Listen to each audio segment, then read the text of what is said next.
not the old AIDMK. Please do not be confused. This is a AIDMK with a mask on top of it. It looks like the AIDMK, but if you take off the mask, you will find that it is not the AIDMK behind the mask. It is the RSS BJP behind the mask. Just because we have stopped the RSS and the BJP from entering Tamil Nadu, is first to stop them in Tamil Nadu, then to remove them from Delhi.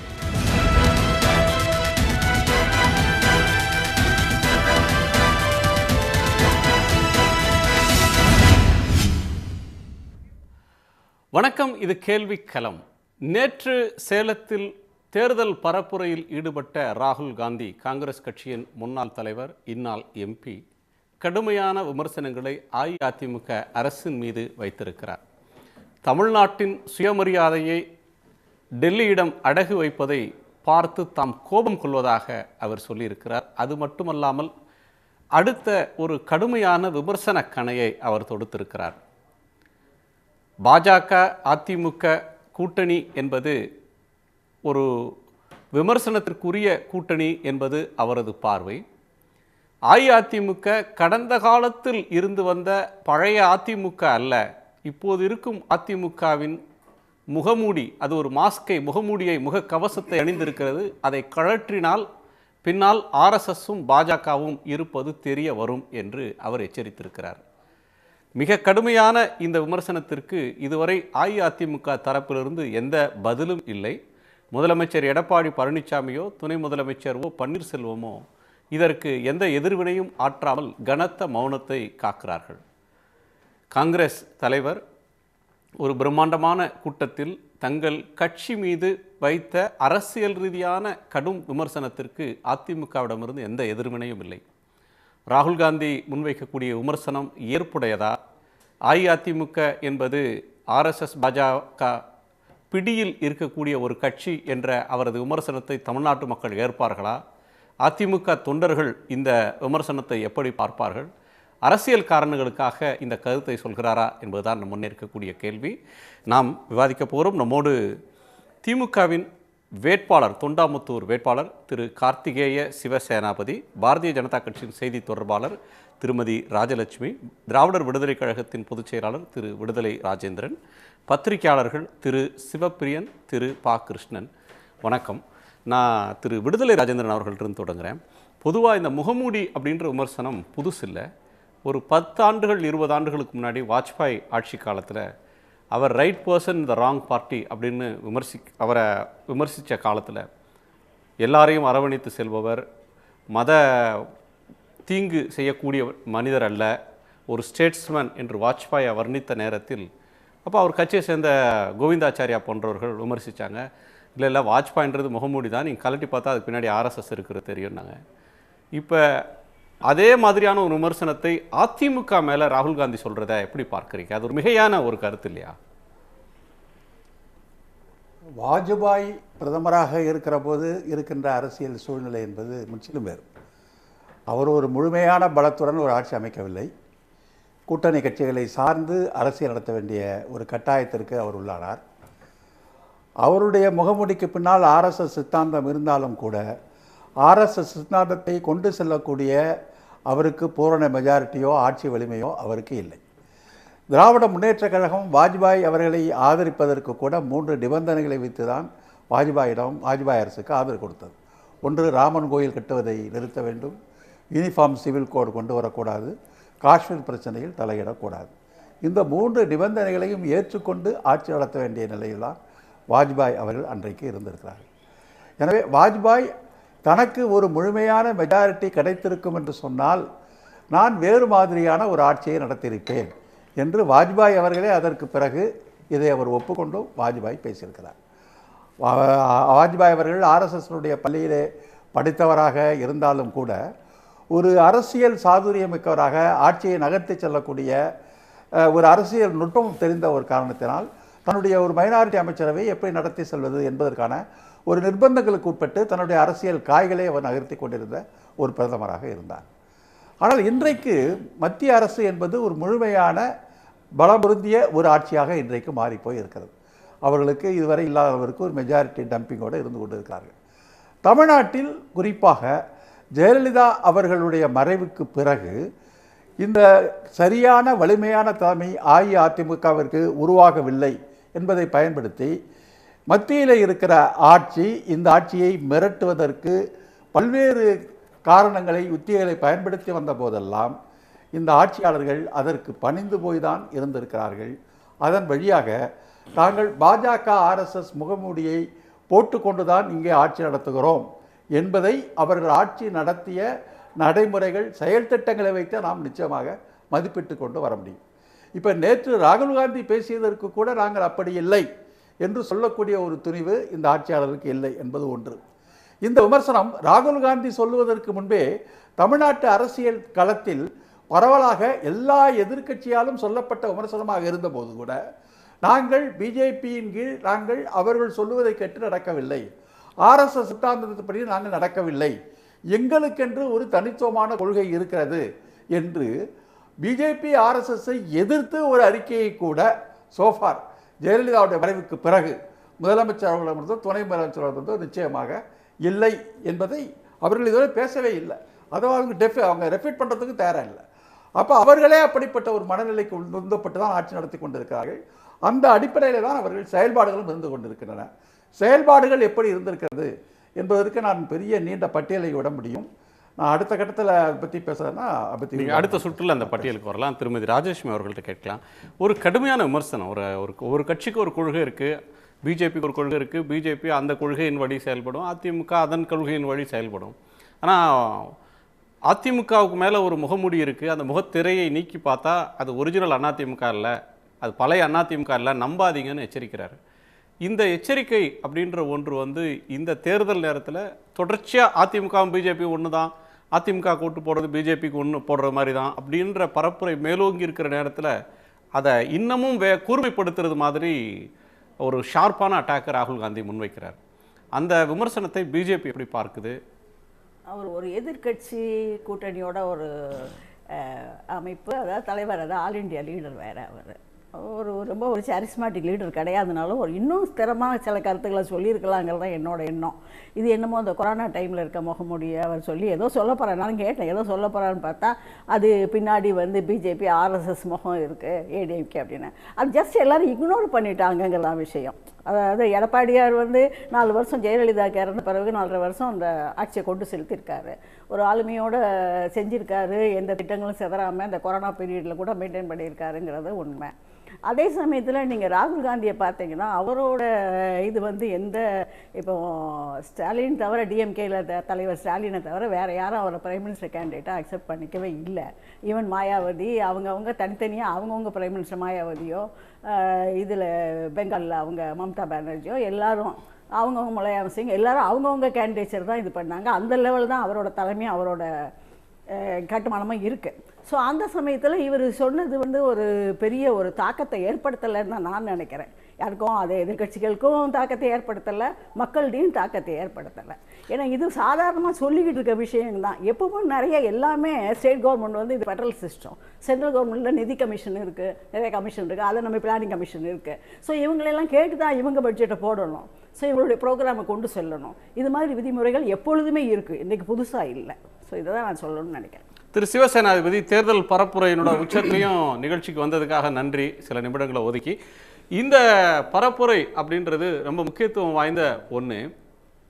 ராகுல் காந்தி இன்னைக்கு பிரச்சாரம் செய்கிறாரு, கூட்டணிக்கு ஓட்டு கேட்குறாருன்னா ஆட்சியின் தவறுகளை சொல்லி ஓட்டு கேட்பது அப்படின்றது இயல்பு.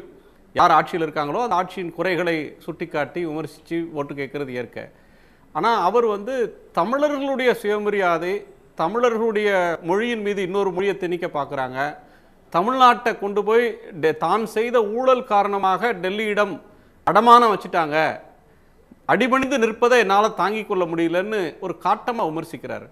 ஒரு கூட்டணிக்காக பேசக்கூடிய பேச்சா இது? இந்த பேச்சை நீங்கள் எப்படி பார்க்குறீங்க?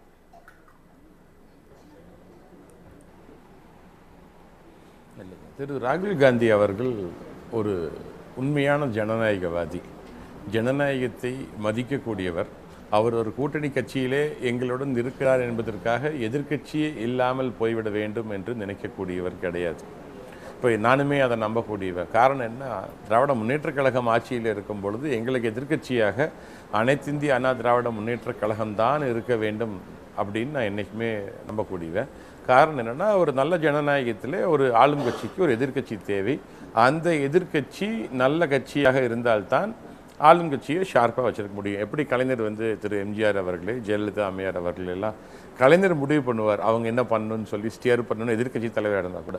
ஸோ அப்படி ஒரு எதிர்க்கட்சி இருக்கணும்னு சொல்லி நான் நினைப்பேன், எப்போவுமே நினைப்பேன். ஆனால் இன்று திரு ராகுல் காந்தி கூறியிருப்பது முற்றிலும் உண்மை. அவர் இன்னும் சொல்ல போனால் மாஸ்க்குன்னு ரொம்ப டீசெண்டாக அந்த வார்த்தையை மாஸ்க் பண்ணியிருக்காரு. I would say it is kind of a slavery. அதாவது பாஜகவுக்கு இவர்கள் ஒரு அடிமையாகிவிட்ட நிலையிலே ஒரு நாள் கூட, இப்போ எனக்கு முன்னாண்ட பேசின திராவிட ஐயா அவர்கள் சொன்னது போல், அவங்கள திருப்பி பேசுகிறதுக்கோ அவங்க செய்கிறத தவறுன்னு சொல்கிறதுக்கோ இல்லை, முடியாது, எங்கள் சுயமரியாதையை விட்டு கொடுத்த முடியாது, தமிழ்நாட்டை இந்த மாதிரி பக்குவப்பட்ட மண்ணுன்னு சொல்கிறதுக்கு கூட திரு எடப்பாடி பழனிசாமி அவர்களுக்கோ திரு ஓபிஎஸ் அவர்களுக்கோ வேறு அமைச்சர்களுக்கோ யாருக்கும் எந்த தைரியமும் கிடையாது. அதனால் உண்மைதானுங்க, அந்த மாஸ்க்கை ரிமூவ் பண்ணி பார்த்தீங்கன்னா ஏடிஎம்கேங்கிற மாஸ்க் இப்போ கிராமப்புறங்கள்லாம் சாமானிய மக்கள் பேசுறது, இது அனைத்திந்திய அண்ணா திராவிட முன்னேற்ற கழகம் இல்லைங்க, இது அமித்ஷா திராவிட முன்னேற்ற கழகம்னு பேசுகிறாங்க. இது சாமானிய மக்கள் கொலோக்கியல் லாங்குவேஜில் சொல்கிறது. அதை திரு ராகுல் காந்தி ரொம்ப அழகாக வெளியிட்டிருக்கார். அவரோட காயத்தை சொல்லியிருக்காரு. அதாவது திராவிட முன்னேற்ற கழகம் ஆட்சிக்கு வந்தாலும் ஒரு நல்ல எதிர்க்கட்சி இருந்தால் தானே தமிழ்நாட்டுடைய நலனை பாதுகாக்க முடியும். இவ்வளோ ஒரு சுயமரியாதை உள்ள தமிழ்நாட்டு மண். ரெண்டாவதுக்கு ராகுல் காந்தி அவர்கள் பெரியார், அண்ணா, கலைஞரோட புத்தகங்களை நிறைய படித்தவர். அதனால் அவருக்கு தெரியும் தமிழ்நாட்டுடைய பாலிடிக்ஸ் என்ன, அந்த செல்ஃப் ரெஸ்பெக்ட் மூமெண்ட்னா என்ன, இந்த திராவிடியன் மூமெண்ட் எப்படி வந்தது, இதை ரொம்ப கிளியராக புரிஞ்சவர். இப்படி இருக்கக்கூடிய இந்த திராவிடியன் மூமெண்ட் ஒரு ஆஃப் ஷூட்டாக வந்த ஒரு கட்சி இப்படி போயிருச்சேன்னு அவருடைய ஆதங்கத்தையும் அவர் சொல்லியிருக்காருன்னு தான் நான் பார்க்குறேன். திரு சிவப்பிரியன், தமிழ்நாட்டில் அதிமுகவை விமர்சிக்கிறதுக்கு நேரடியாக காங்கிரஸுக்கு பாயிண்ட் இல்லை, அதற்கு மாறா தமிழ்நாட்டில் ஒரு ஆன்டி பிஜேபி சென்டிமெண்ட் அப்படின்றது வலுவாக இருக்குது. நாடாளுமன்ற தேர்தலில் இருந்த அதே சென்டிமெண்ட் இப்போதும் இருக்குது. எனவே இதை பிஜேபி மீதான அட்டாக்கை கூர்மைப்படுத்துறது, அத்தோடு சேர்த்து ஏடிஎம்கேவையும் அந்த பிராக்கெட்டில் சேர்த்து விமர்சிக்கிறது அப்படின்றது தங்கள் கூட்டணிக்கு சரியான ஒரு வியூகம் அப்படின்ற அந்த அணுகுமுறையிலிருந்து இந்த விமர்சனம் வருதா? அதிமுக மௌனம் காக்கிறத பற்றி நீங்கள் என்ன நினைக்கிறீங்க? அதாவது நீங்க சொன்ன கருத்து எனக்கு நான் அக்செப்ட் பண்றேன். ஒரு தேசிய கட்சிக்கு ஒரு மாநில கட்சியை டைரக்டா அட்டாக் பண்றதை விட அந்த மாநில கட்சியோட கூட்டணியில் இருக்கிற ஒரு தேசிய கட்சியை அட்டாக் பண்ணும் போது அதனுடைய வலிமை ஜாஸ்தி ஆகும். இப்ப ராகுல் காந்தி கடந்த 2 வருடங்களாகவே, அதாவது 2019 ஆண்டு அவருடைய கட்சி தோற்ற பிறகு RSS மீதும் பாரதிய ஜனதா மீதும் கடுமையான விமர்சனங்களை வைத்துக் கொண்டிருக்கிறார்.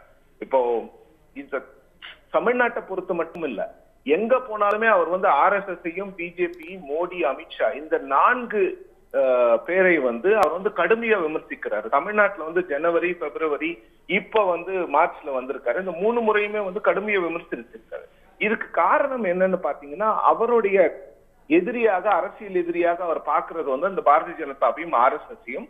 அந்த பாரதிய ஜனதாவும் RSS-ற்கும் ஒரு ஹோல்ட் இல்லாத இடம் தமிழ்நாடு. அந்த கொள்கைகள் நீங்க RSS-ஐயும் பாஜகவையும் ராகுல் என்ன சொன்னாலுமே இங்க ஏற்றுக்கொள்ளக்கூடிய ஒரு மனநிலை, ஒரு மேக்சிமம் ஆடியன்ஸ் இங்க இருக்காங்க.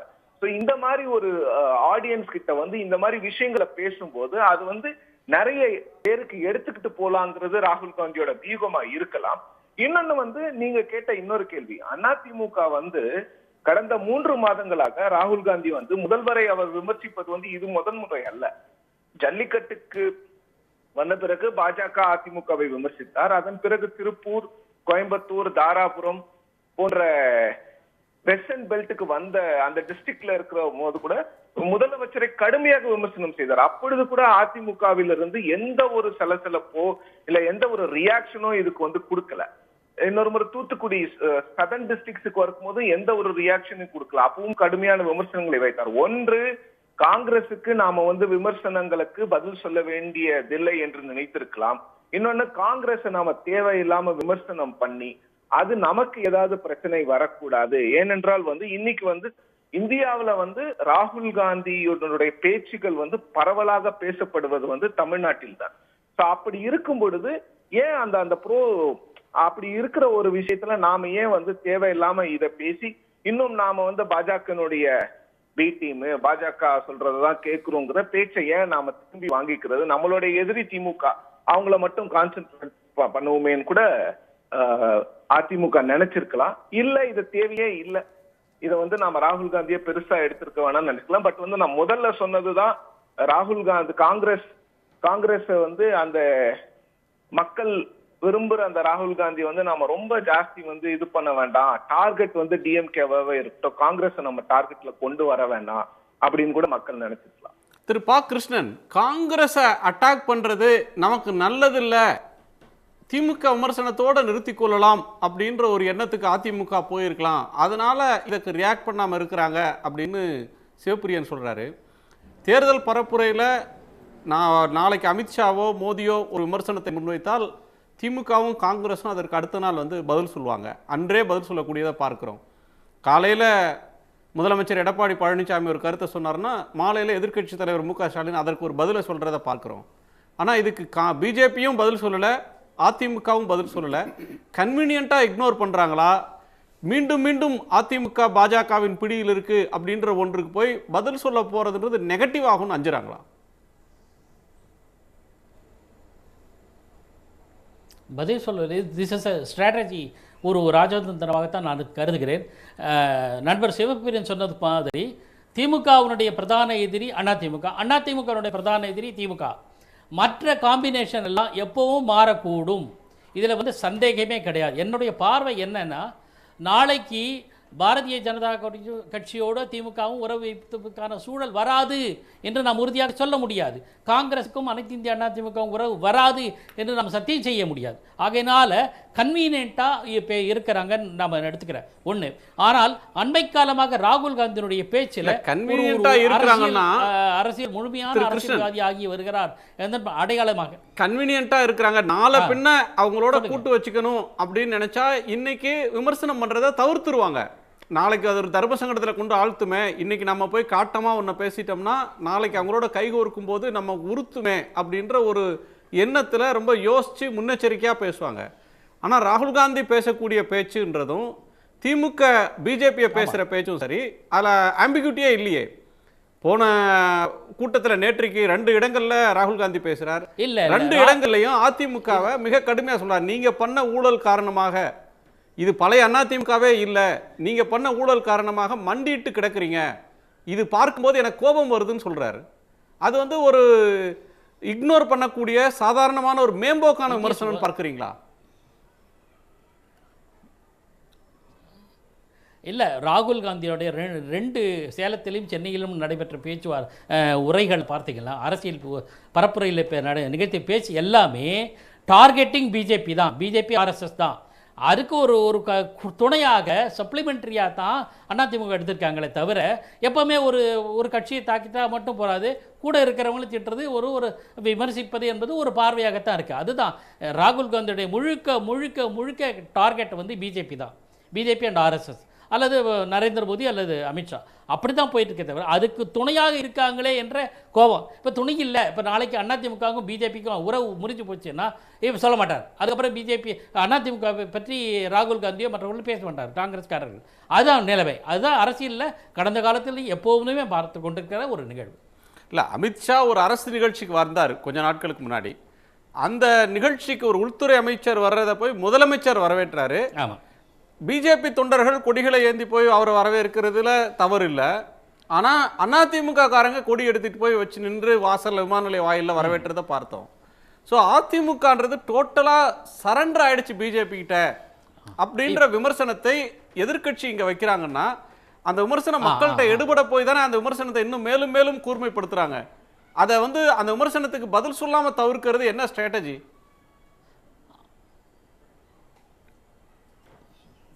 அது ஒரு இக்னோர் பண்ணுறது ஒரு நிலை. அப்புறம் நான் ஒரு முக்கியமான விஷயத்தை சொல்கிறேன். எல்லா காலத்திலுமே இது போன்ற விமர்சனங்கள் வந்திருக்கின்றன. 1972 அக்டோபர் மாதம் புரட்சித் தலைவர் எம்ஜிஆர் திமுகவிலிருந்து வெளியேற்றப்பட்டு தனியாக இயக்கம் ஆரம்பிப்பதற்கு அவர் இந்திரா காங்கிரஸோட சேர போறாரு, இந்திரா காங்கிரஸோட உறவு அப்படின்னு இருந்தது. ஜெயலலிதாவை கூட விமர்சனம் பண்ணாங்க. இல்ல காங்கிரஸ் திமுக விமர்சனம் பண்ணிருக்கு, இல்ல, இல்ல. அதிமுக இல்ல, இல்ல. காங்கிரஸ் இருபது விமர்சனம் வருஷத்துக்கு பண்ணிருக்கு, முன்னாடி எல்லாரும் ஜெயலலிதா. விமர்சனம் பண்றாங்க. இப்ப இந்த ரெண்டு இந்த நாளுக்கு விமர்சனத்தோட கான்டெக்ஸ்ட் என்ன, இந்த விமர்சனத்துடைய இல்ல, இல்ல, பின்புலம் என்னோட என்ன, பார்வை இந்த விமர்சனம் என்னோட என்ன பார்வை தாக்கத்தை கொஞ்சம் ஏற்படுத்தணும்னு இல்ல, கேட்கணும். இல்ல, திரு என்னோட ராஜேந்திரன் பார்வை கொஞ்சம் புரிஞ்சுங்க.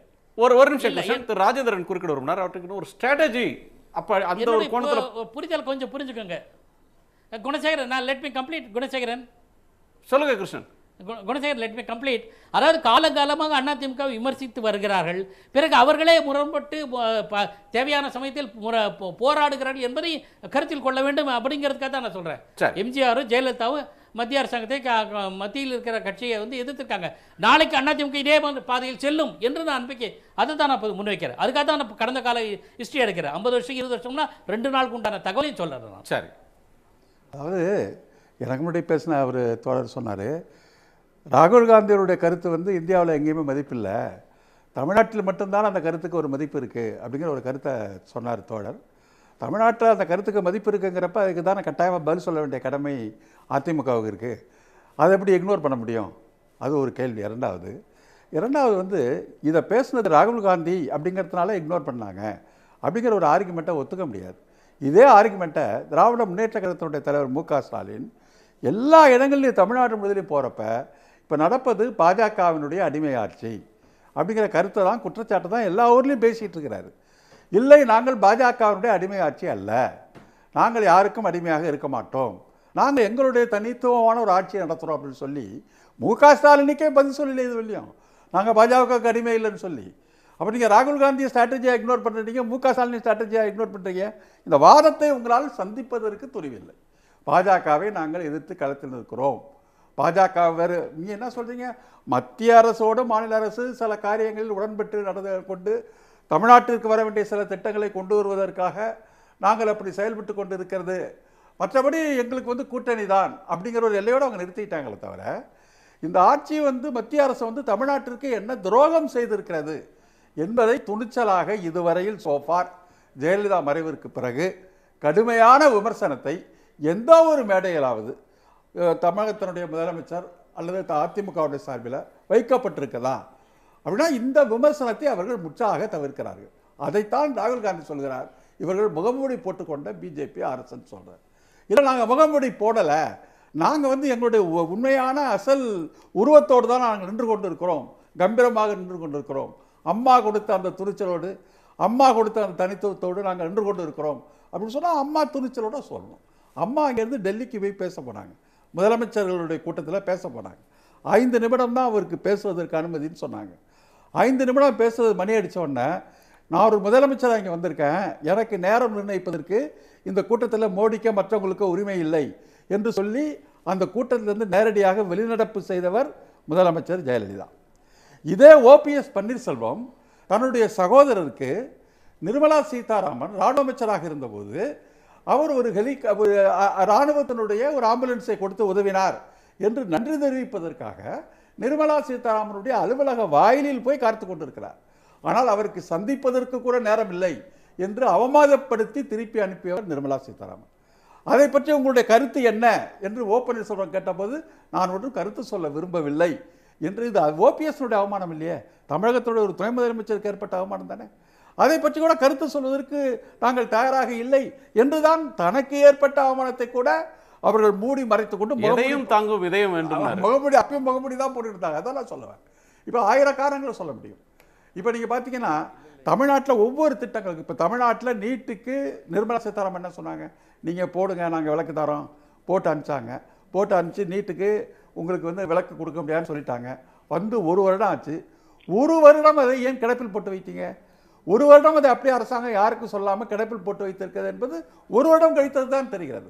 இல்லை, மத்திய அரசு திருப்பி அனுப்பிவிட்டது. இதை நான் அப்படின்னு சொல்லி மக்களுக்கு அதை எதிர்த்து பேசுவதற்கு, நீட்டுக்காக பேசுவதற்கு உங்களுக்கு அந்த துணிவு இல்லை. திருமதி ராஜலட்சுமிகிட்ட கேட்கணும். அதாவது முகமூடி அப்படின்றது இப்போ ஒரு பேச்சு, மாஸ்க், கொரோனா காலம், பிஜேபி அதிமுக முகமூடியை கழட்டி பார்த்தா பிஜேபி தெரியுங்கிறார் ராகுல் காந்தி. ஆனால் களத்தில் என்ன பார்க்குறோம்னா, தாராபுரத்துலேயோ அரவக்குறிச்சியிலையோ அல்லது பிஜேபி வேட்பாளர்கள் போட்டியிடுற இடங்களில் நரேந்திர மோடி அவர்கள் படத்தையோ அமித்ஷா படத்தையோ போடுறதில்ல. மாறாக எம்ஜிஆரின் ஆசி பெற்ற சின்னம், அம்மாவின் சின்னம் அப்படின்னு கருப்பு சிவப்புல தாமரையை எழுதுறதும் வேட்பாளர்களுடைய பெயரை எழுதுறதுமா பார்க்கிறோம். பிஜேபி வேட்பாளர்கள் அதிமுகன்ற முகமூடி அணிஞ்சு வாக்காளர்களை சந்திக்கிறாங்களா, தங்கள் தலைவர்களை விட்டுட்டு இப்படி சந்திக்கிறாங்களா அப்படின்ற ஒரு கேள்வி வருது. நாங்கள் என்ன ஏதாவது புது சின்னத்தில் நிற்கிறாங்களா, இல்லது வேறு அவங்க சின்னத்தில் நிற்கிறோமா, ஏடிஎம்கே ரெட்டை இலையில் நிற்கிறோமா? நாங்கள் தாமரை சின்னத்தில் தான் நிற்கிறாங்க எங்கள் வேட்பாளர்கள். தாமரைக்கு தான் ஓட்டு கேட்காங்களே தவிர வேறு எதுக்கும் ஓட்டு கேட்கல. ஆனால் கூட்டணி கட்சியோட இம்பேக்ட் இருக்கும் இல்லையா, அவங்களுடைய ஓட் பேங்க், அவங்க ஒர்க்கர்ஸு, அந்த இம்பேக்ட் இருக்கும். நீங்கள் முதல்ல சொன்னீங்க இவங்க முகமூடின்னு. ஏற்கனவே நீங்கள் ஜெயலலிதா அம்மையை பார்த்தீங்கன்னா மைனாரிட்டி அரசுன்னு இங்கே இருந்த அரசை குறை சொல்லிட்டு இருந்தாங்க. இல்லை பொதுவாக இவங்க ஒரு முகமூடி பிஜேபியோட அடிமைன்னு இவங்க சொல்கிறது மாதிரி தான் அதுவும். ஆக்சுவலாக நீங்கள் ஒரு மொத்தத்தில் என்ன பார்க்கணுன்னா, அந்தந்த காலத்தில் சென்ட்ரல் கவர்மெண்ட் எவ்வளோ ஆளுமையோடு இருக்கிறது, எவ்வளோ மெஜாரிட்டியோடு இருக்குது, ஸ்டேட் கவர்மெண்ட்ஸ் எப்படி பவர்ஃபுல்லாக இருக்குது. ஸோ இது ரெண்டையும் டிபெண்ட் பண்ணி தான் இவங்களோட எல்லாரோட பார்கெனிங் கெப்பாசிட்டியும் ஒன்று இருக்குது. இந்த லாபியிங் பார்கெனிங்கிறது எல்லா காலத்துலேயும் சென்ட்ரல் கவர்மெண்ட்டுக்கும் ஸ்டேட் கவர்மெண்ட்டுக்கும் இருந்திருக்கு. எத்தனை பெர்சன்டேஜ் நம்ம கிராண்ட்ஸ் இன் எய்டை கொண்டு வரோமோ, எத்தனை திட்டங்களை கொண்டு வரோமோங்கிறது. கிராண்ட்ஸ் இன் எய்டு ஸ்கீம்ஸுக்கான பணம் வாங்குறது நிர்வாகம், பொலிட்டிக்கல் டெசிஷன்ஸை பொலிட்டிக்கலாக எதிர்க்கிறது அல்லது ஆதரிக்கிறதுன்றது பாலிடிக்ஸ். இப்போது மத்திய அரசாங்கம் வாஜ்பாய் காலம் மாதிரியோ குஜராத் காலம் மாதிரியோ தேவேகவுடா காலம் மாதிரியோ இல்லாமல் ஒரு மத்தியில் ஒரு அப்சல்யூட் பவரோட அப்சல்யூட் மெஜாரிட்டியோட ஒரு அரசு இருக்குது. ஆனால் அது எந்த இடத்துலையும் ஒரு பினராயி விஜயனையோ மம்தா பானர்ஜியோ டிட்டர் பண்ணவே இல்லையா. அவங்கள எந்த இடத்துலையும் காம்ப்ரமைஸ் பண்ணிக்கவோ, மத்திய அரசாங்கத்திட்ட பகச்சி சொல்லிட்டோம்னா ஏதாவது சொல்லிடுவாங்களோ அப்படின்னு அவங்க அஞ்சவே இல்லையே. அவங்க மேலே அந்த விமர்சனமே இல்லையா. இப்போ ஸ்ட்ராங்கான கவர்மெண்ட் தான் இருக்குது டெல்லியில். இண்டிவிஜுவல் பர்சனாலிட்டின்னு ஒன்று இருக்குது இல்லையா, எல்லா இடத்துலையும் இண்டிவிஜுவல் பர்சனாலிட்டி இருக்குது. ஒருத்தர் போக்கு, நீங்கள் எடப்பாடியோ அவங்க கவர்மெண்ட்டோ அவர் நடத்துகிற விதம் வேறு, நம்ம ஜெயலலிதா அம்மையார் அணுகின விதம் வேறு. அந்த அம்மா அப்போ சொல்கிறீங்க எல்லாரும் சொன்னாங்க ஒரு அயன் லேடி டிக்டேட்டர்ஷிப் அப்படின்னு சொல்லிட்டு. அப்புறம் இப்போ அது பெரிய ஆளுமையாக பார்க்கப்படுகிறது. பட் எடப்பாடி இன்னைக்கு ஆளுமைன்ற வார்த்தை படுற பாடு தான் ரொம்ப பெரிய கஷ்டமான. இப்போ சிம்பிளாக ஆளுமைன்ற வார்த்தை தான் தமிழ்நாட்டில் ஆளுமைன்ற வார்த்தை படுற பாடுதான் பெரும்பாடா இருக்கு, பெரும்பாடமா இருக்கு. அதாவது உண்மையான அவங்க ஆளுமை மிக்க தலைவர்கள் 2 பேர் இருந்தாங்க நம்ம தமிழ்நாட்டில். ஜெயலலிதா அம்மா இருந்தாரு, கலைஞர் இருந்தாங்க. இப்போ எடப்பாடி தான் ஆளுமை. இப்போ இருக்கிறவங்கள யார் ஆளுமையா வரப்போறாங்கிறத நம்ம இந்த தேர்தல் டிசைட் பண்ணுது. நம்ம இந்த தேர்தலை நோக்கி அதான் மூவ் பண்ணிட்டு இருக்கோம். அதே சமயத்தில் பிஜேபி தாமரை சின்னத்தை காமிச்சு தான் ஓட்டு கேட்குதே தவிர, எங்க நரேந்திர மோடி அவர்கள் வருகிறார்கள், அமித்ஷா அவர்கள் வருகிறார்கள், நட்டா அவர்கள் வருகிறார்கள், எல்லாரும் ஓட்டு கேட்குறாங்க, கேன்வாசிங் பண்றாங்க. ஸோ அதனால நாங்க எங்க பலத்திலையும் கேட்கிறோம், கூட்டணி பலத்திலையும் கேட்கிறோம். அது மோதியின் ஆசி பெற்ற சின்னம், நரேந்திர மோடியை முன்னிறுத்திய சின்னம். இப்போ வெஸ்ட் பெங்காலில் போனால் சீஃப் மினிஸ்டர் யாருன்னு பார்க்காதீங்க, நரேந்திர மோடிக்காக ஓட்டு போடுங்கன்றாங்க. பீகாரில் போனால் பீகாரில் சீஃப் மினிஸ்டரே டிக்ளேர் பண்ணல, எனக்காக ஓட்டு போடுங்க, சீஃப் மினிஸ்டர் நரேந்திர மோடி. ஆனால் இங்கே தமிழ்நாட்டில் நரேந்திர மோடின்ற பேரையும் சொல்ல மாட்டாங்க, படத்தையும் அவங்க நிக்கிற இடங்களே படத்தை போட மாட்டாங்க. அம்மாவின் ஆசி பெற்ற சின்னம். தவறான பரப்புரை. நரேந்திர மோடி அவர்களின் எங்க பிரைம் மினிஸ்டரோட இதுதான் எங்களுக்கு இன்னைக்கு ஸ்ட்ரெங்த். அதை நம்பி தான் இருக்கோம். தாராபுரமோ அரவக்குறிச்சியோ கோவை தெற்கோ எந்த இடங்கள்லாம் பாஜக நிக்குதோ அங்கெல்லாம் இருக்கிற கலை. இதை தான் சொன்னேன். நம்ம கூட்டணியோட போட்டவங்க அது தர்மம். கூட்டணியோட போட்டாவை நாங்கள் கட்டாயம் போட்டா, கூட்டணியோட தலைவர்கள் அவங்க பெயர்களை பயன்படுத்துவது தவறு இல்லைன்னு சொல்றீங்க. அவங்களும் வரணும், பரப்புரைக்கு கூப்பிடுறோம், நாங்களும் போறோம். இதான் விஷயம். திரு சேனாதிபதி குறுக்கிட்டீங்க.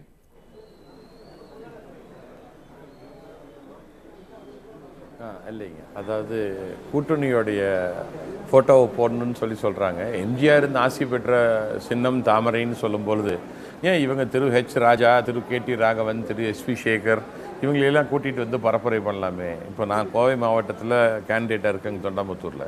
இங்கே இருக்கக்கூடிய அனைத்து அதிமுக வேட்பாளர்கள் சொல்கிறதே பிஜேபி தலைவர்கள் யாரும் கிட்ட வந்துடாதீங்க, வந்தீங்கன்னா நாங்கள் இன்னும் பயங்கரமான மோசமான நிலைமைக்கு போயிடுவோம், அதனால் நீங்கள் கிட்டேயே வர வேண்டாங்கிறாங்க. என்னை எதிர்த்து நிற்கக்கூடிய அமைச்சர் திரு SP வேலுமணி அவர்களே அவருடைய பரப்புரை வண்டியில் எந்த இடத்துலையும் திரு நரேந்திர மோடி அவர்களுடைய ஃபோட்டோவோ, மாநில தலைவர் திரு L முருகன் அவருடைய ஃபோட்டோவோ எங்கேயும் கிடையாதுங்க. அவர் அம்மா, எம்ஜிஆர், அண்ணா இது மட்டும்தான் இருக்குது. அதனால் இவங்களுக்கே நல்லா தெரியும் பிஜேபி இஸ் எக்ஸஸ் பேகேஜ், அவங்கள கூட வச்சுருக்குங்காட்டி தான் இவங்களுக்கு இன்னும் பிரச்சனைன்னு சொல்லி நல்லா தெரியும். காரணம் என்ன, மக்களுக்கு பிஜேபி RSS உடைய சித்தாந்தம் என்றைக்கும் பிடிக்காது, ஒத்து போகாது ஒரு பக்கம்.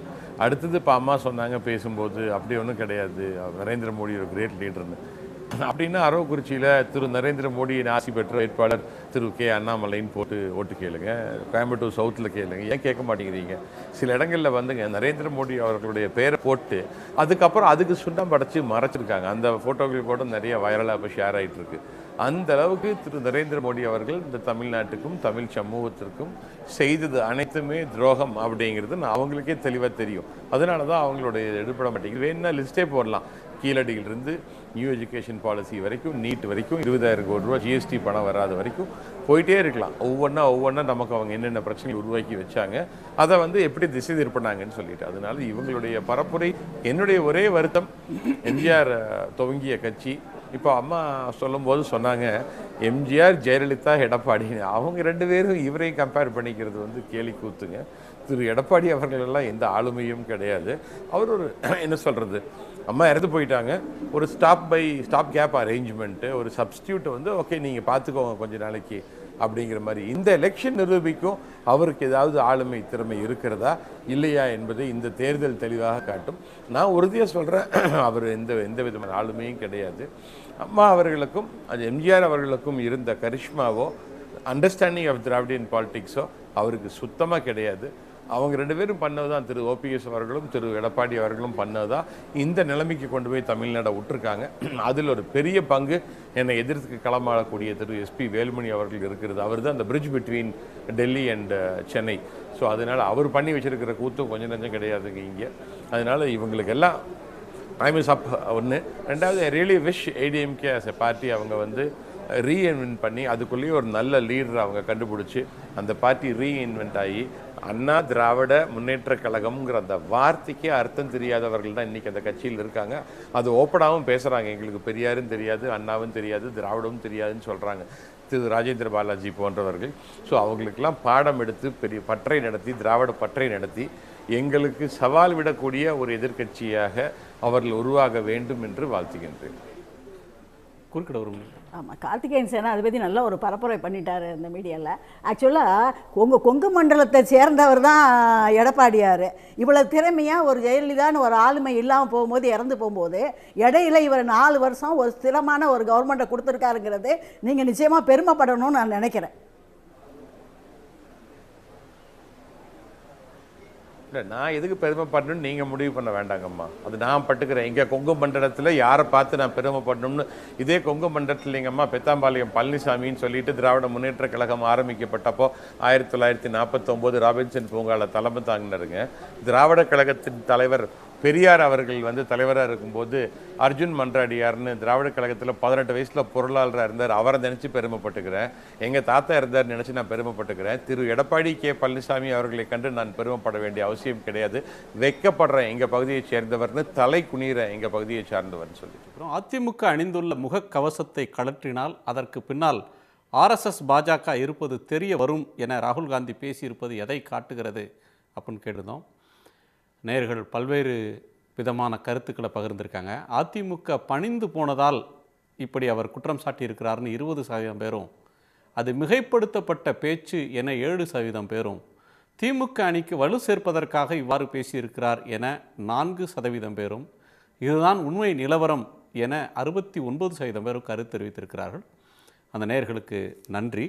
திரு பா. கிருஷ்ணன், CAA, நீட், விவசாய சட்டம், முத்தலாக் சட்டம் அப்படின்னு சொல்லி பலதரப்பட்ட சட்டங்கள் பாஜக அரசு கொண்டு வந்த சட்டங்களில், அது காஷ்மீர் பிரச்சனை தொடங்கி தமிழ்நாட்டில் உள்ள நீட் வரையிலுமான எல்லாவற்றுக்கும் அதிமுக ஒன்று ஆதரவளித்தது அல்லது அதை நியாயப்படுத்தி பேசியது.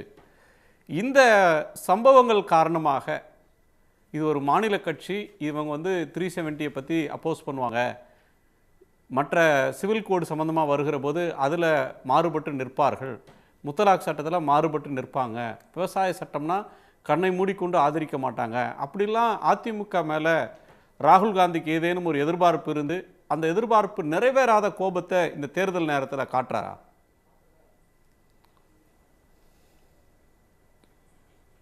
அப்போ எழுவர் விடுதலையில் அதிமுகவினுடைய நிலைப்பாடு என்னன்னு உங்களுக்கே தெரியும். மாநில கட்சிகள் பொதுவாக தமிழ்நாட்டில் இருக்கிற மாநில கட்சிகளுடைய நிலைப்பாடு என்ன, மத்தியிலுடைய தேசிய கட்சிகளுடைய நிலைப்பாடு என்னன்னு தெரியும். நான் அதை பற்றி நான் விரிவாக பேசலை.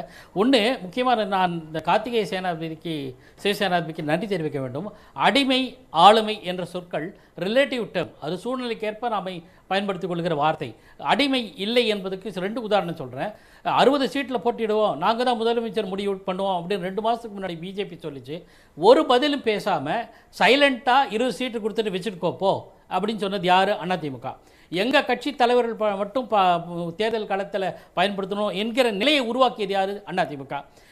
அவர்கள் பாஜக விரும்பிய தொகுதிகள் கூட தன்னுடைய கட்சி தோழர்களை களத்தில் நிற்க வைத்தது யார்? பாஜக, அதிமுக. அப்போ அதிமுக அடிமையா இல்லையா என்பதை முடிவு செய்து கொள்ளுங்கள். அதுபோல பல்வேறு கட்டங்களில் முரண்பாட வேண்டிய சமயத்தில் முரண்படுகிறார்கள், உடன்பட வேண்டிய சமயத்தில் உடன்படுகிறார்கள். இப்போவே நீங்கள் சிஏஏ பற்றி சொன்னீங்க. சிஏஏ தேர்தல் அறிக்கையில் என்ன முடிவு எடுத்திருக்காங்க, அதை மாற்றம், அது குறித்து அவருடைய நிலைப்பாடு மாறி இருக்கிறதை நீங்கள் கவனிக்கலையா? ஆக எந்தெந்த சூழலில் என்னென்ன நிலைப்பாடு எடுக்கிறார்கள் என்பதையும் நாம் கருத்தில் கொள்ள வேண்டும். இங்கே வந்து டார்கெட் வந்து இங்கே வந்து fight between ADMK and DMK, அவ்வளோதான். தேசிய அளவில் இப்போ காங்கிரஸ் வந்து இப்போ ராகுல் காந்தி பேசுகிறதுல ஒன்று, it has to be removed அப்படின்னு சொல்லிட்டார். We have already removed Congress from Tamil Nadu என்பதையும் கருத்தில் கொள்ள வேண்டும். காங்கிரஸுக்கு 8 எம்எல்ஏ இருக்கிறாங்க, 9 எம்பி இருக்கிறாங்க.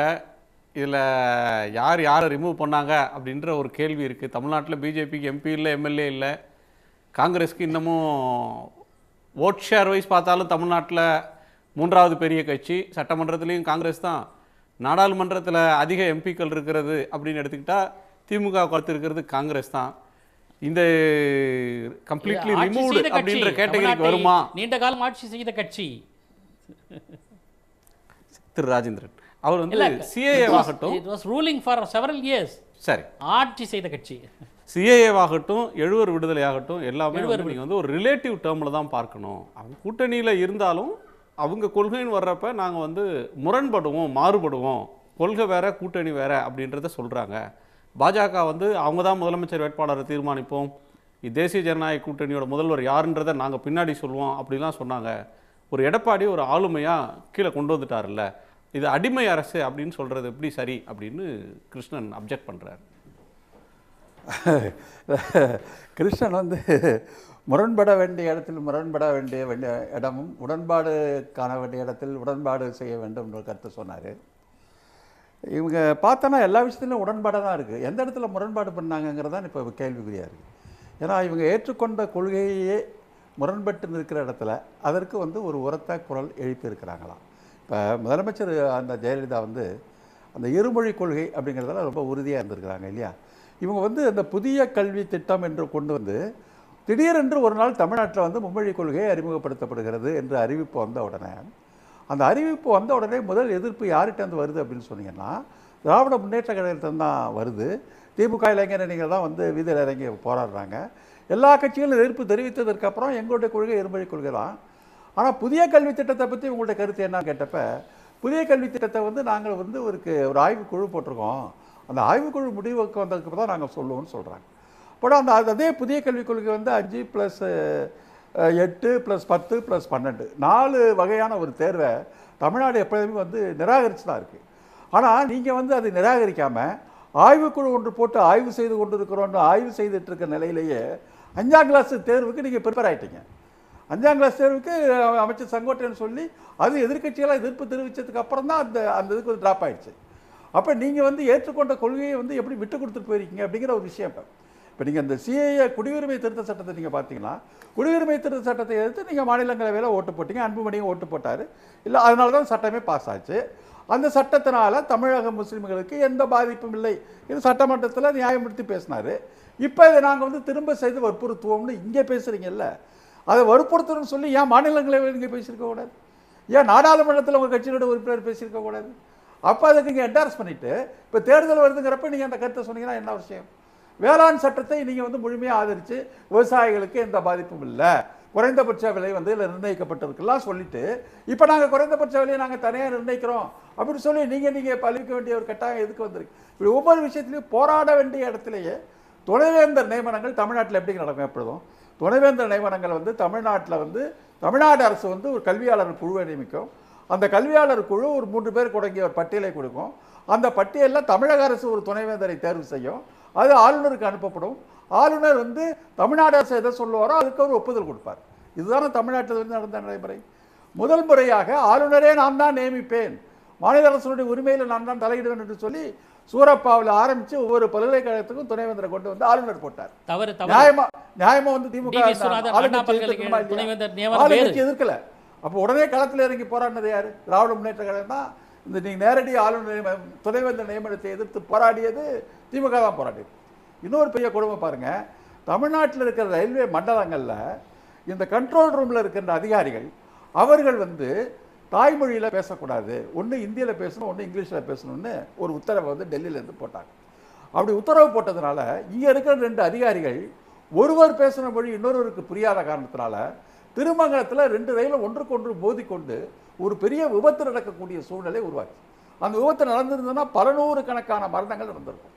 அப்போ அதற்கு கீழே இருக்கிற ஸ்டேஷன் மாஸ்டர் ஜெயக்குமார் என்ற ஒரு ஸ்டேஷன் மாஸ்டர் அவர் வந்து தப்பு நடக்கிறத கண்டுபிடிச்சி அவர் தவறாக புரிந்து கொண்ட அதிகாரிக்கு திரும்ப எடுத்து விளக்க சொல்லி கடைசி நேரத்தில் அந்த ரயிலை நிறுத்துறாங்க. இப்போ கண்ட்ரோல் ரூமில் இருக்கிற தமிழ்நாட்டில் ரயிலை வந்து கண்ட்ரோல் பண்ணி ஒன்றுக்கொன்று மோத விடாமல் பார்க்கக்கூடிய ஒரு அதிகாரியாக இருக்கிறவங்க தமிழில் பேசக்கூடாது, இங்கிலீஷில் பேசணும், ஹிந்தியில் பேசணும்னு மத்திய அரசு உத்தரவு போடுன்னு சொன்னால் அது எவ்வளவு பெரிய விஷயம், எவ்வளவு உயிருக்கு ஆபத்தான விஷயம்.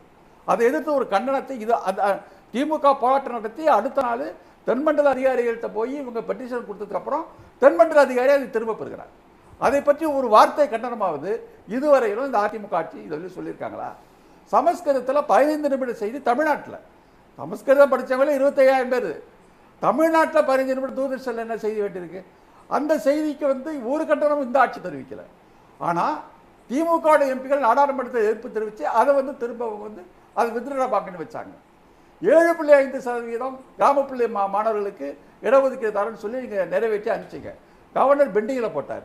பெண்டிங்கில் போட்டதோட ஒரு நிபந்தனை போட்டார், இடபிள்யூஎஸ் 10% நீங்கள் ஒதுக்குனீங்கன்னா இதுக்கு நான் கையெழுத்து போகிறேன்னு மிரட்டிட்டு இருந்தார். கடைசி வழியும் பெண்டிங்கில் தான் இருந்துச்சு. திராவிட முன்னேற்ற கழகம் களத்தில் இறங்கி போராடிச்சு, கவர்னரை போய் பார்த்தது. அதல்லாமல் திமுகவுடைய மாநிலங்களவை உறுப்பினர் வில்சன், தொல் திருமாவளவன் ஆகியோர் இதை வந்து நிர்வாக உத்தரவு வழியாக போடுங்க என்ற ஒரு கருத்து சொன்னாங்க. அப்புறம் திமுகவை போய் ஆளுநர்கிட்ட போய் பார்த்து இதை ஏன் பெண்டிங்கில் போடுறீங்கன்னு கேட்குறாங்க. போட்டதுக்கப்புறம் இவங்க நிர்வாக உத்தரவு போட்டதுக்கப்புறம் கவர்னர் அதில் கையெழுத்து போடுறாரு. அப்போ இந்த ஆட்சி எதிர்க்க வேண்டிய தன்னுடைய கடமையிலிருந்து விழுவாமல் எதிர்கட்சிகள் தங்களுடைய கடமையை செய்ய வேண்டிய ஒரு கட்டாயத்துக்கு இது பிஜேபி ஆர்எஸ்எஸ் முகமுடியை தானே போட்டுட்டு இருந்திருக்கு. அதுதான் ராகுல் காந்தி சொல்கிறார், இது பிஜேபி ஆர்எஸ்எஸ் முகமுடியை போட்டுக் கொண்டிருக்கின்ற ஒரு கட்சி. ஜெயலலிதா உள்ள அதிமுக வேற, இந்த அதிமுக வேற என்று அவர் தெளிவாக சொல்றார். திருமதி ராஜலட்சுமி அவருடைய நிறைவு பார்வை கேட்கணும். அதிமுக பணிந்து போனதுனால இந்த ஒப்பீனியனை ராகுல் காந்தி சொல்கிறாருன்னு 20% பேரும், உண்மை நிலவரம் இதுதான்னு 69% பேரும் நேயர்கள் ட்விட்டர் வாயிலாக சொல்கிறாங்க. ஒரு பரவலான கருத்தாக்கமாக அது மாறி இருக்கா? அதனோட வெளிப்பாடு அப்படின்னு பார்க்கலாம். அதாவது இதில் ஒரு விஷயம் என்னென்னா, எடப்பாடி வந்து அவர் சீஃப் மினிஸ்டர் ஆகணும்னு யாரும் ஓட்டு போடல. ஜெயலலிதா அம்மா சீஃப் மினிஸ்டர் ஆகணும்னு தான் ஓட்டு வந்தது, ஓட் பேங்க்கு. அதுக்கப்புறம் இவர் அந்த காலத்தில் இவர் இருந்தார், இவர் சீஃப் மினிஸ்டர் ஆனார். ஸோ அதை வந்து அது இன்னும் பெர்குலேட் ஆகணும், எலெக்ஷன் எப்படி முடிவு வருதுங்கிறதுல தான் அது ஸ்திரமாகுங்கிறது ஒரு விஷயம். ஸோ அதனால் இவர் ஒருத்தர் டைப்பும் ஒரு மாதிரி, நான் சொன்ன ஆளுமைங்கிறது வித்தியாசம், அவங்கவுங்க நிர்வாகத்திறன்கிறது வித்தியாசம். எடப்பாடியோட விஷயம் வேறு மாதிரி போயிட்டுருக்கு. அதனால நல்லா ஓரளவுக்கு நல்லபடியாக கட்டமைச்சு கொண்டு போனாங்கங்கிறது தான் விஷயம். ஆகையினால அதை வந்து இவங்க வந்து ஜெயலலிதாவோடையும் எம்ஜிஆரோடையும் கம்பேர் பண்ணுறாங்க. ஸோ அவங்களோட சாரிஸ்மாங்கிறது டிஃப்ரெண்ட்டுங்கிறது தெரியலை.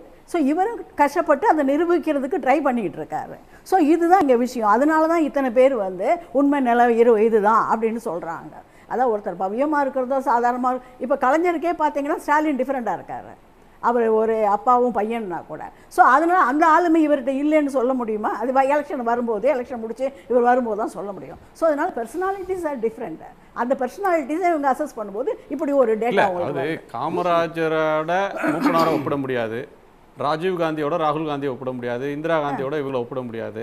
நீங்கள் எந்த தலைவரோடையும், ஜெயலலிதாவே எம்ஜிஆரோட ஒப்பிட முடியாது. எம்ஜிஆர் அதோட பெரிய ஒரு மாஸ் லீடர். ஒவ்வொரு தலைவருக்குமான மாறுபட்ட ஒரு பர்சனாலிட்டிஸ் டிஃப்ரெண்ட் ஆகுது. மூப்பனாரோட ஜி கே வாசன் ஒப்பிட முடியாது. ஒவ்வொரு மனிதர்களும் தனி மனிதர்கள் தான், அவங்களுக்குன்னு சிறப்பு இயல்புகள்ன்றது வெவ்வேறு. ஆனால் அரசியல் ரீதியாக ஒரு பொலிட்டிக்கல் லெகசியை கேரி பண்ணுறது அப்படின்னு ஒன்று இருக்குது.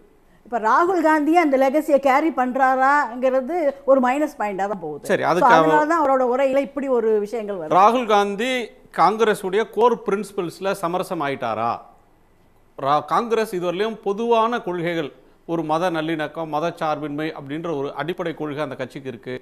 எளியவர்களை மேலே தூக்கி விடுறதுன்றது அந்த கட்சிக்கான கொள்கையாக இருக்குது. தேசிய ஒருமைப்பாடு அப்படின்றது அந்த கட்சியோட கொள்கையாக இருக்குன்னா அதுலேருந்து அவர் வழுவினாரா? அந்த லெகசியை இந்திரா காந்தி, ராஜீவ் காந்தி கொண்டு வந்த, சோனியா காந்தி கொண்டு வந்த லெகசியை அவர் மிஸ் பண்ணாரான்றது ஒன்று. எம்ஜிஆரும் ஜெயலலிதாவும் கொண்டு வந்த ஒரு லெகசி, தமிழ்நாட்டுக்கு இருக்கிற ஒரு பாரம்பரியம், அதை எடப்பாடி கேரி பண்ணாரா? அதில் அவர் காம்ப்ரமைஸ் பண்ணாரான்றது தான் கேள்வி. அதாவது ராகுல் காந்தியை பற்றி சொல்கிறேன். ராகுல் காந்தியே இன்னைக்கு அவங்க இது நம்ம இந்திரா காந்தி அம்மையார் மாதிரி ஒரு லீடராக அவர் எமர்ஜ் ஆவாரா, இல்லை ராகுல் காந்தி மாதிரி ஒரு சாரிஸ்மேட்டிக் லீடராக எமர்ஜ் ஆவாராங்கிறது ரொம்ப முடியாத விஷயம். இந்த காலகட்டத்தில் காங்கிரஸ் வேற தேஞ்சு போயிருக்கு. இந்த காங்கிரஸ் எங்கே இருக்குன்னு தேட வேண்டியிருக்கு.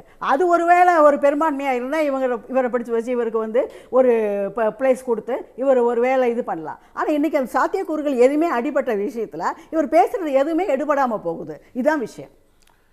திரு சிவப்பிரியன், தேர்தல் நேரத்தில் பல பகுதிகளுக்கு ஒரு களத்தில் செய்தி சேகரிக்க சென்றிருக்கக்கூடிய ஒரு அனுபவம் உங்களுக்கு ஒரு நிருபராக இருக்கும். நிறைய பேர்ட்டு இன்ட்ராக்ட் பண்ணியிருப்பீங்க. இது ட்விட்டர் வாயிலாக நேயர்கள் சொல்லக்கூடிய கருத்து. இது ஒரு 69% பேர் ராகுல் காந்தி பேசுகிறது உண்மையை தான் சொல்கிறாரு அப்படின்னு சொல்கிறாங்க. இதுதான் களத்தில் நீங்கள் பார்த்த உண்மையா? அதற்கு முரண்படுதா, சப்ளிமெண்ட் பண்ணுதா? இல்ல, அந்த மாஸ்க்ன்ற விஷயத்தை எடுத்துட்டு பிஜேபி சொல்றத அதிமுக கேட்கறாங்களா, பிஜேபியினோட சொல்படிதான் அதிமுக கேட்கறாங்களான்ற ஒரு கேள்வியை மக்கள் கிட்ட வச்சீங்கன்னா பெரும்பான்மையான மக்கள் நிச்சயமாக பிஜேபி தான் அதிமுகவை இயக்குறாங்க, டைரக்ட் பண்றாங்க, அவங்கதான் ஏடிஎம்கேவை ரன் பண்றாங்க அப்படிங்கிற ஒரு எண்ணம் மக்கள் கிட்ட, பெரும்பான்மையான மக்கள் கிட்ட 2019 தேர்தலில் நான் போனப்பவும் அதை பார்த்தேன். இப்போ ஒரு 7-8 நாட்களா நான் களத்துலதான் இருக்கேன், இன்னைக்கும் களத்துலதான் இருக்கேன். அந்த ஒரு மனப்பான்மை மக்கள் கிட்ட இருக்கு. அந்த ஜெயலலிதா அம்மையார் நடத்தின அந்த அதிமுக இன்னைக்கு இல்ல. இவங்க பிஜேபி எது சொன்னாலும் கேட்பாங்க, அவங்க வேண்டான்னு சொன்னா இவங்க செய்ய மாட்டாங்க, அவங்க செய்யுங்கன்னு சொன்னா இவங்க செய்வாங்க அப்படிங்கிற ஒரு மனநிலை நிச்சயமா மக்கள் கிட்ட இருக்கு. பட் அந்த மாஸ்க் ராகுல் காந்தி சொன்னது அவ்வளவு ஸ்ட்ராங்கா இவங்க ஃபுல்லா கம்ப்ளீட்டா RSS ஆயிட்டாங்க, பிஜேபி ஆயிட்டாங்க அப்படிங்கிற வாதத்துக்குள்ள நான் போக விரும்பல. பட் பிஜேபி சொல்றத நிச்சயமா அதிமுக கேட்கறாங்க. பிஜேபி சொன்னா அதிமுக கேட்பாங்க, பிஜேபி வேண்டான்னா அதை அதிமுக செய்ய மாட்டாங்க.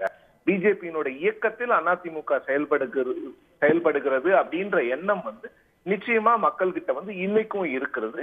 அந்த பிஜேபி மேல இருக்கிற அந்த நெகட்டிவ் சென்டிமெண்ட்ஸ் ஒரு ரியல் பினாமினன் தான். அது ஒரு சோசியல் மீடியா பினாமினன் மட்டும் இல்ல.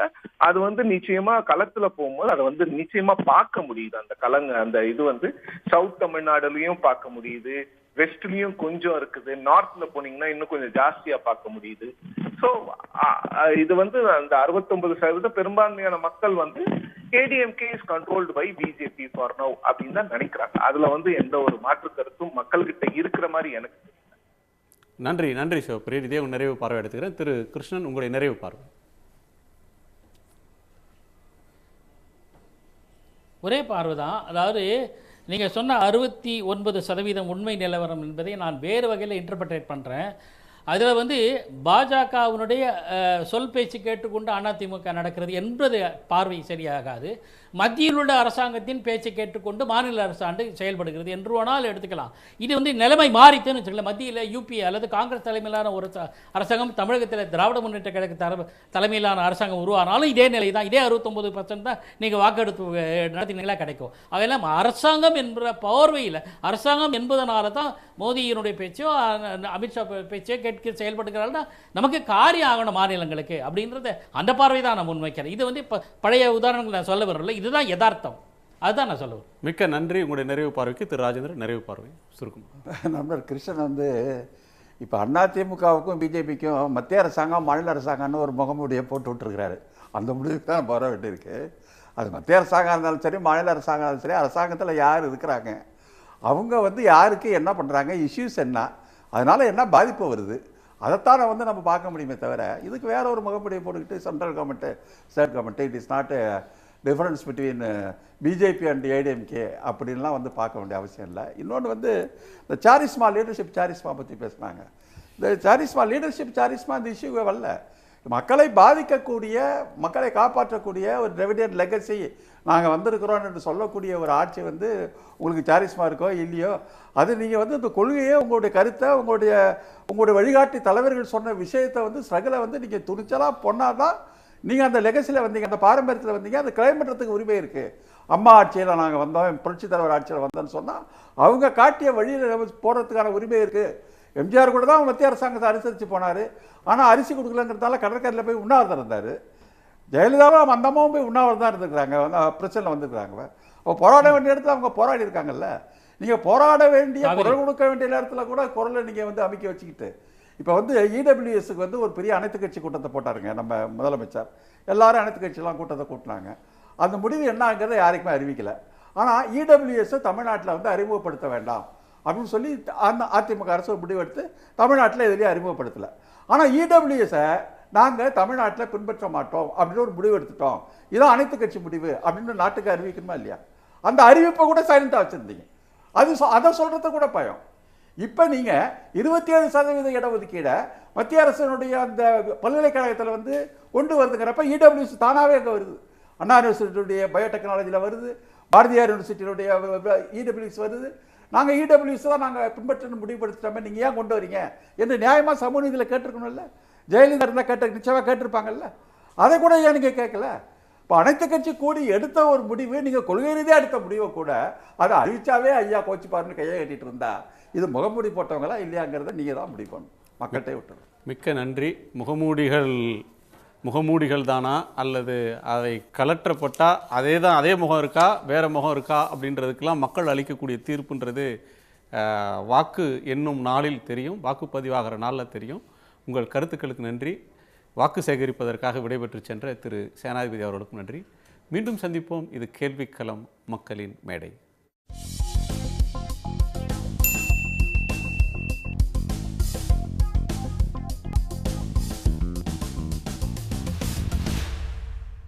உடனுக்குடன் செய்திகளை தெரிந்து கொள்ள சன் நியூஸ் பெல் ஐகானை கிளிக் பண்ணுங்க.